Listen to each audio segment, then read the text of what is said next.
Sabe, o que está escondido debaixo dos nossos pés pode contar uma história. E às vezes, que história?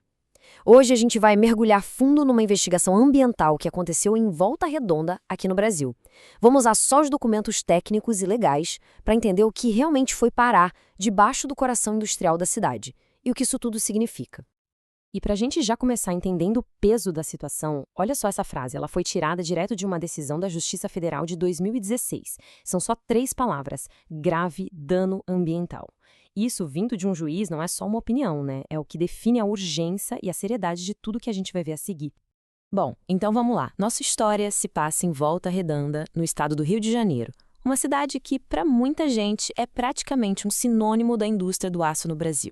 A grande pergunta que os investigadores tinham que responder era bem direta: o que exatamente está enterrado ali? E qual é o verdadeiro impacto disso? E não estamos falando de um aterro sanitário comum. O foco aqui são os aterros industriais conhecidos como Márcia e Vandir. Pensa em mais de 160 mil metros cúbicos de resíduos industriais da CSN. Para ter uma ideia, isso é volume suficiente para encher mais de 60 piscinas olímpicas com materiais como escória de aciaria, que é tipo a sobra da produção do aço, e borra de alcatrão, um resíduo químico bem denso e complicado. Ok, diante de um cenário desses, como é que se descobre a verdade? Bom, a resposta está num processo super meticuloso, que na prática transforma cientistas em uma espécie de detetive, caçando pistas químicas que estão escondidas no solo e na água.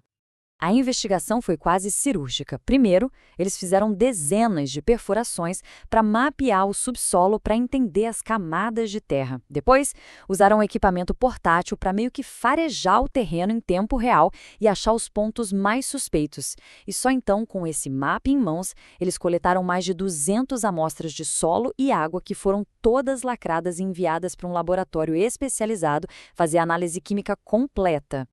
E falando em equipamento, olha que interessante essa ferramenta, o detector por fotoionização, ou PAID. Pensa nele como um nariz eletrônico super sensível.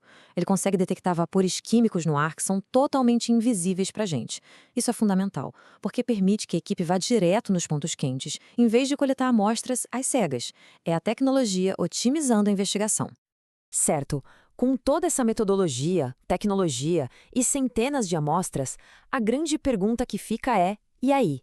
O que os laudos do laboratório finalmente revelaram? Agora sim, a gente chega ao coração da investigação. É aqui que os dados brutos do laboratório começam a contar a história e a pintar um quadro químico bem detalhado e preocupante do que estava escondido ali embaixo. Um dos principais compostos que apareceu nos resultados foi o benzoapireno. É um nome complicado, mas é um subproduto bem conhecido de vários processos industriais. Para uma área industrial, o limite de segurança é de 3,5 miligramas por quilo de solo. Como a gente vê na tabela, várias amostras passaram disso, e uma delas, a AS59A, bateu um nível alarmante de 17,1. Para a gente colocar isso em perspectiva, esse valor de 17,1 é quase 5 vezes maior que o limite máximo de segurança estabelecido para um solo industrial. Quase 5 vezes. Isso por si só já dá uma dimensão bem clara da contaminação que foi encontrada ali no solo. E o problema não estava só no solo. Quando analisaram a água subterrânea, a história se repetiu. Os níveis de bário, por exemplo, estavam mais de 2 vezes acima do limite. E o boro foi encontrado em concentrações quase 5 vezes maiores que o valor de referência. Quer dizer, a contaminação já tinha chegado na água. Ok, a gente tem os números, tem os dados químicos, mas a pergunta que realmente importa é: e daí? O que tudo isso significa? O passo mais importante é traduzir esses números de contaminação em um possível impacto para a saúde das pessoas.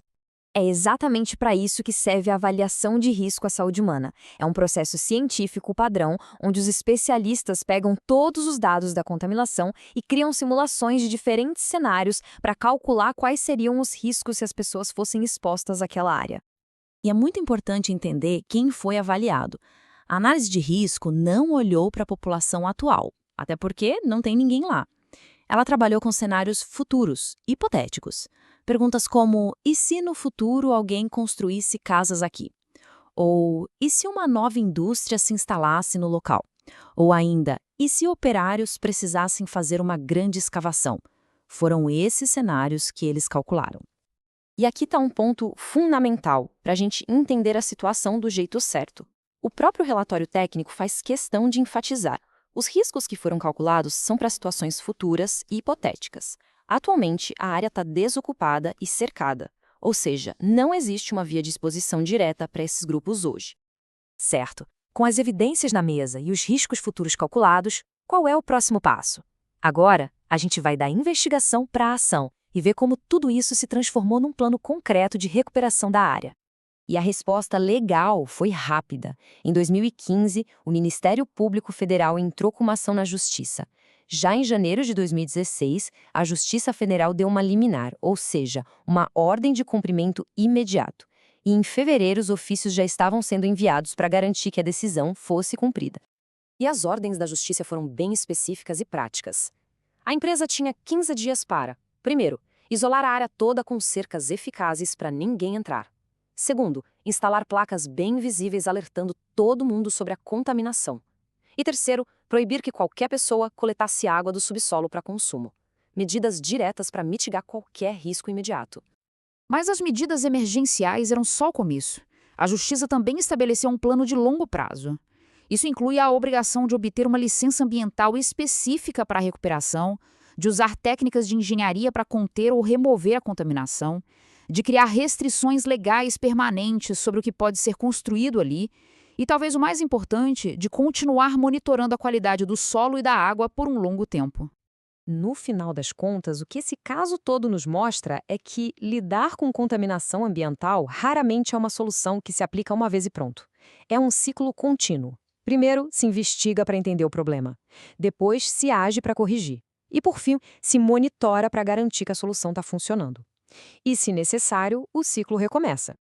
E essa análise nos deixa com uma questão fundamental, que vai muito além de Volta Redonda. Como é que a gente, como sociedade, encontra um equilíbrio certo? O equilíbrio entre os benefícios do progresso industrial e a responsabilidade de proteger nosso meio ambiente e a saúde das nossas comunidades, pensando não só no hoje, mas nas próximas gerações. Esse é o grande desafio por trás de casos como este. Uma reflexão, sem dúvida, muito importante.